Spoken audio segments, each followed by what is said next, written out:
Hey there, welcome back to our channel. Ever wondered how the world works? Today we are diving into Henry Kissinger's book, World Order.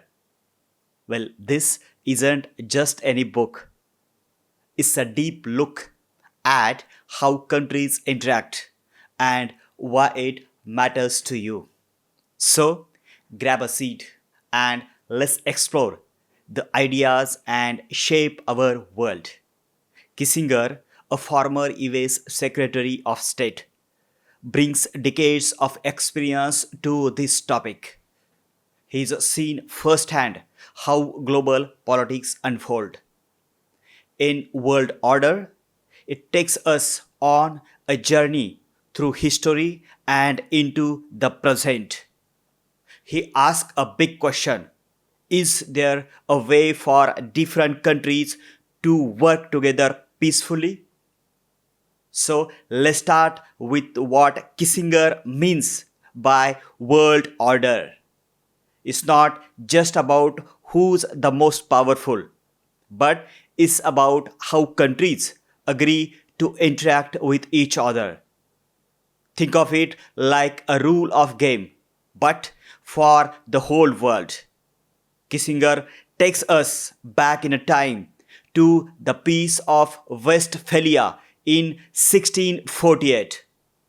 This might sound old, but it's a super important. It was the first time countries in Europe agreed to respect each other's border. This idea of sovereign states became the foundation of international relations. But here is the thing, this wasn't a global agreement. It was mostly for European countries. Other parts of the world had their ideas about how things should work. This is where things get interesting. Kissinger talks about four main systems of the world order. First, there is a European system we just mentioned. Then there is a Islamic world with its own set of rules and the beliefs. Well, China sees it as a middle kingdom, the center of the world. And in India, there is a unique views shaped by its history and the culture. Now, imagine all these differences or different systems trying to work together. It's like trying to play a game where everyone has different rules. This is the challenge of our modern world. Kissinger doesn't just leave us with the problem, though he looks at how we have tried to solve it in the past. After World War II, countries came together to form the United Nations. This idea was to create a place where all nations could talk and solve problems.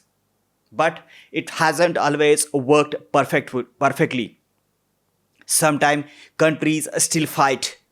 Sometimes they ignore the rule they agreed to follow.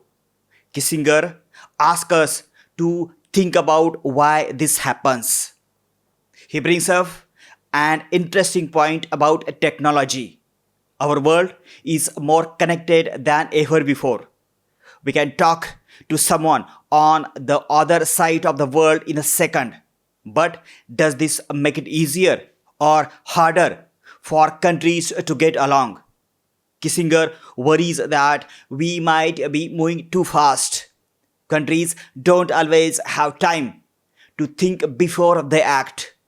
This could lead to misunderstanding and the conflict. So, what's the solution? Kissinger doesn't give us a simple answer. Instead, he encourages us to think deeply about these issues.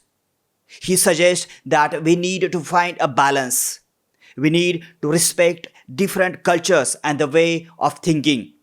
But we also need to find a common ground.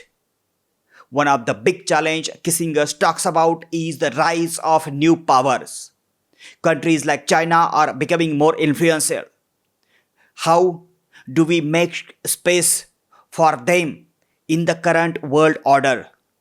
Can we do it without causing any conflict? Well, Kissinger also looks at the role of United States. As a superpower, it has a big influence on the world order. But he warns that no single countries can control everything. The US need to work with other countries too, not just tell them what to do it. Let's talk about some real world examples. Think about the conflict in Syria. Different countries have different ideas about what should happen there. This makes it hard to find a solution that everyone agrees on. Or consider climate change. It's a problem that affects the whole world. But countries often struggle to agree on what to do about it. Well, this is exactly the kind of challenge Kissinger is talking about. Now you might be thinking, why should I care about this? Well, the way countries interact affects all of us. It impacts the product we buy, the place we can travel, and even our safety.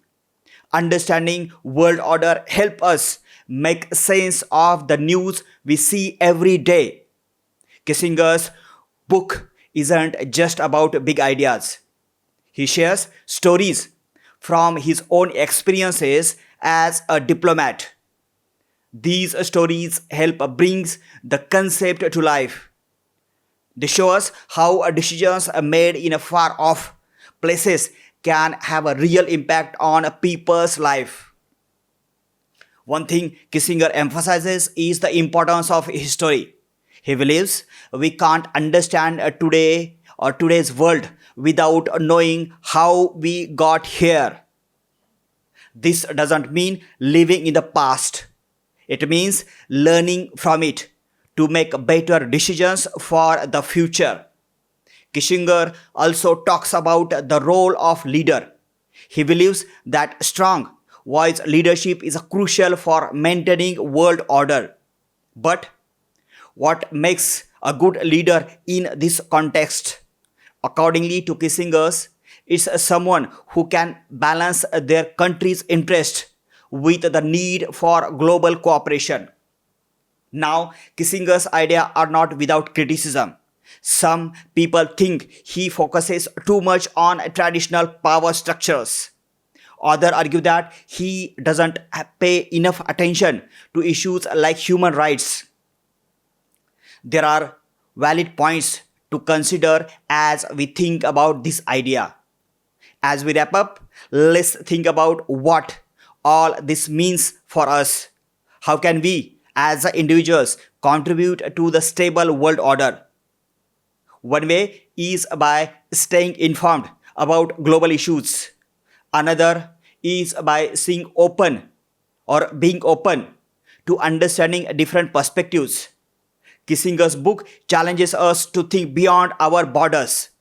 It takes us to consider how our actions and the decisions might affect people in other parts of the world.